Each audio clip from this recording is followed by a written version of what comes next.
Although there's not much concrete stuff to talk about, there's plenty of rumours about what Newcastle United could be doing in the transfer window in 2025 and lots of groundwork being laid. In this video I'm going to explain exactly what that means. It's the NUFC Thursday Show and let's get into it.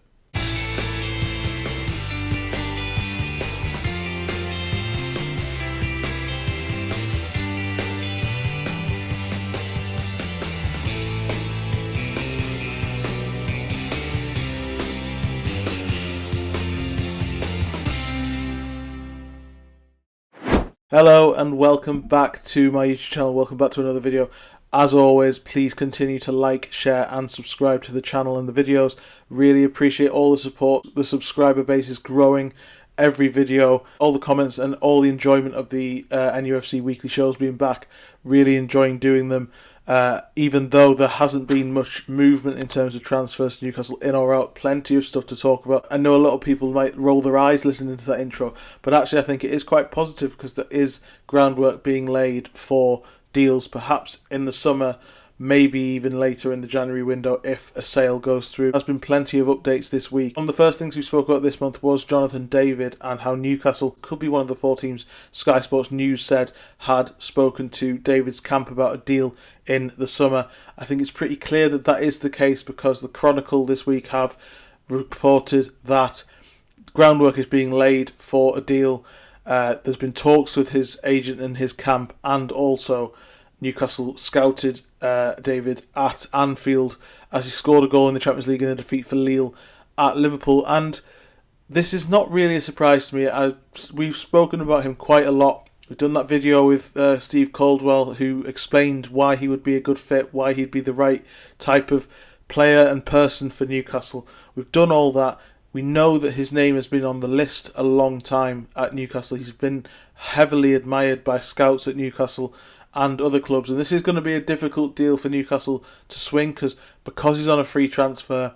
You'll see a lot of clubs who might not be interested in paying a fee for him looking at him and thinking, let's take a punt and see what he can do for us. You know, I'm talking about big clubs, maybe a Bayern Munich, maybe an Arsenal, somebody like that who needs a striker, who might not value him that highly enough to buy him. But we've seen that with players like Aaron Ramsey going to Juventus on a free transfer a few years ago. It felt like it came out of the blue, but actually because he's on a free transfer and he's available and you don't have to pay a fee, it becomes much more attainable and much more attractive, frankly. I'll explain why I think he'd be the right player, and it is good to see them making that move because he would not just come in and play a few minutes a bit like Will Asula. He would be like Callum Wilson, genuine competition and a genuinely good replacement when he comes in. He's a younger, fitter version of Callum Wilson in the sense that he knows where the goal is, but he's also much more versatile as well. I don't want to go into too much about Jonathan David's game as a player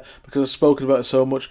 If you want to know more, go and see that video with Steve Caldwell because he really does explain. He worked with him in the Canada national team and he really explains why he would suit Newcastle, but also the type of player that he is, what he would bring to a team.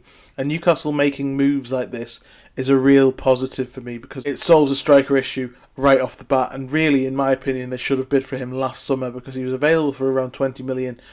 Lille have known for a long time he's not going to agree a new contract at the club. With a normal contract, you're looking at paying 50 million, 50 million for him. Less than half that was absolutely worth it.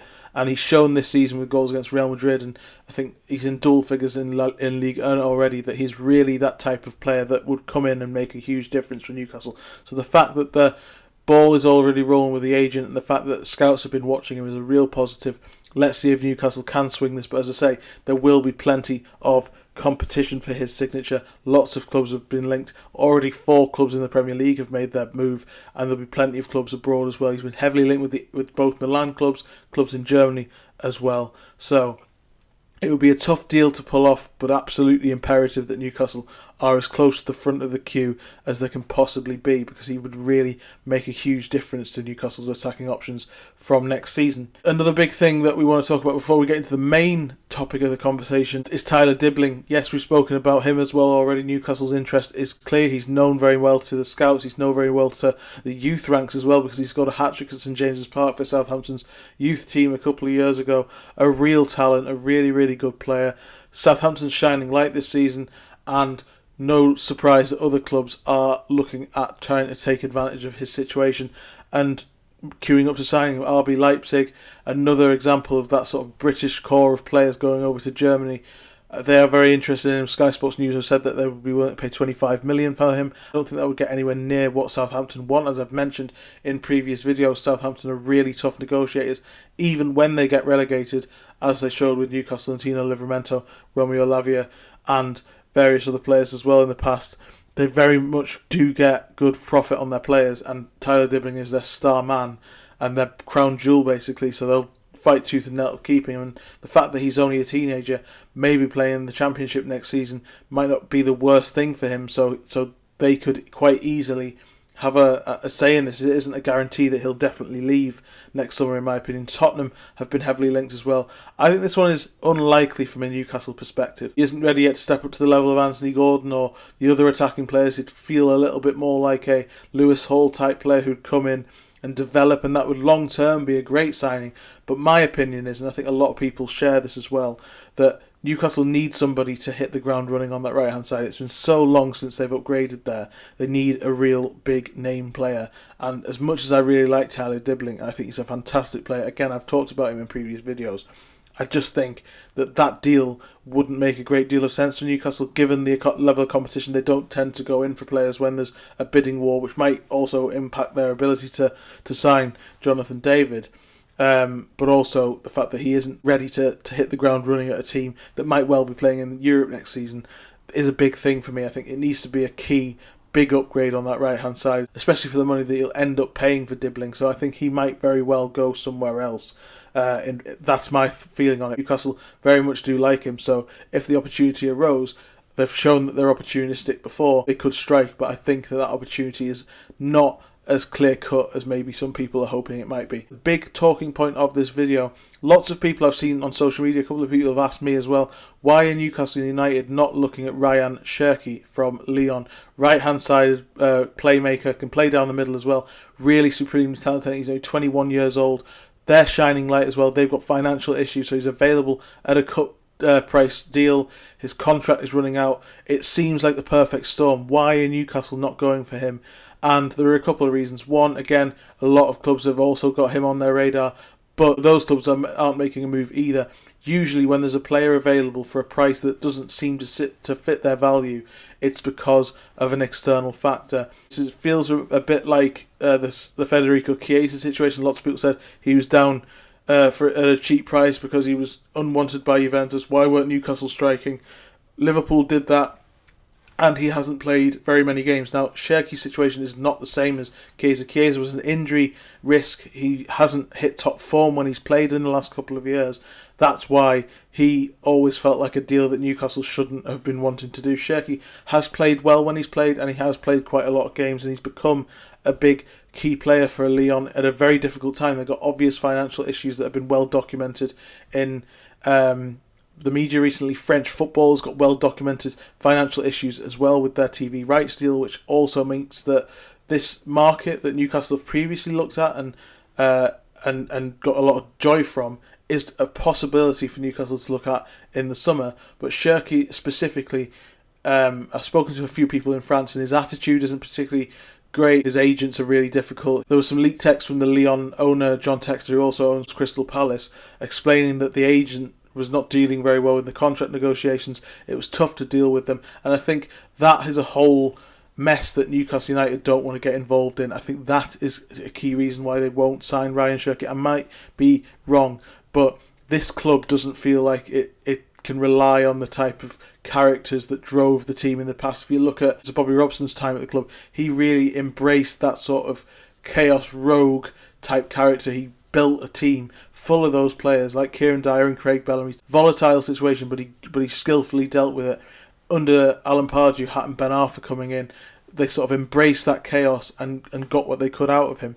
I don't think that this team and this club really wants that. They want a player who will come in and add to the togetherness, the team spirit, work under Eddie Howe, build together, grow together. And Cherki is a type of player and type of person who apparently will not immediately suit that way of doing things. He isn't Alexander Isak or Anthony Gordon, who came with a little bit of that reputation, but actually that was a bit unfounded. Whereas Cherki, the agent issue, the fact that the wage demands have been quite high, it just feels a little bit like a difficult situation that Newcastle don't want to get themselves involved in. Obviously, in terms of talent and potential, he isn't quite the fully fledged article as well. But in terms of talent, potential, and value, he's a great option. And Newcastle have looked at him. He's well known to the recruitment team. He's liked by the recruitment team as a player. But I think this deal's very unlikely because you've got to ask yourself, why aren't other clubs also going for him? Lots of clubs know about Cherki. He's obviously an excellent player. He's played through the French youth ranks. He's one of the breakout stars of Ligue 1. No team has pounced for him, and I think similarly to Chiesa, in that his value doesn't fit immediately his quality, there's got to be a reason for that. And I think the fact that no club has quite done this deal yet says to me that Cherki is maybe one that Newcastle will look to avoid just because he doesn't suit and fit into the togetherness, that harmony that Newcastle have built. That's what's most important. They want players who can grow with the club and develop themselves alongside the club. They're not looking for players who are maybe a little bit rogue and a little bit off the cuff. I think that this one is one that they'll avoid. Having said that, he's a superb player, and that value, someone, if they can harness that quality and get a decent deal out of him, there's a really, really superb player there who could become a superstar somewhere, but I don't think that'll be Newcastle. I think they'll look elsewhere. I think, for me, the most likely option in the summer will be Bryan Mbeumo, possibly Takefusa Kubo. Even though finances make this deal seem like one Newcastle should go for, the reality is a little bit different, and a lot of people in France are not having the best, most glowing report for Cherki, and particularly his entourage and the way that they've dealt with this contract negotiation with Lyon and also other clubs as well. Just a couple of other bits to round up. Juventus have signed Gabriel Veiga from Chelsea on loan, which means that the Lloyd Kelly deal is even more now in the balance. Let's see if that develops. Also, Fenerbahce are going to sign Diego Carlos from Aston Villa. It looks increasingly likely that Lloyd Kelly will stay at Newcastle. Miguel Almiron's still expected to leave, and Sean Longstaff could possibly go before the end of the window as well, if a deal can be done. If that happens in time, I think we might see Newcastle act before the end of the window, but I think personally they are laying the groundwork, as I said at the top of the show, for the summer with the David deal, with Mbeumo potentially if the deal's right. Kubo could be one to revisit in the summer. Dibling if the deal's right, but as I said earlier, I don't think that will happen. But plenty of stuff bubbling away, even though it's a little bit frustrating at the moment. Let me know in the comment section what you think about Newcastle's transfer situation. Do you want them to go and sign any of these players I've mentioned? What do you think of the Rayan Cherki situation that I've just mentioned as well? Thanks so much for joining me. Like, share and subscribe. I'll see you on Monday to review the Southampton game and also bring you the latest transfer updates. Thanks so much, and I'll see you then. Cheers.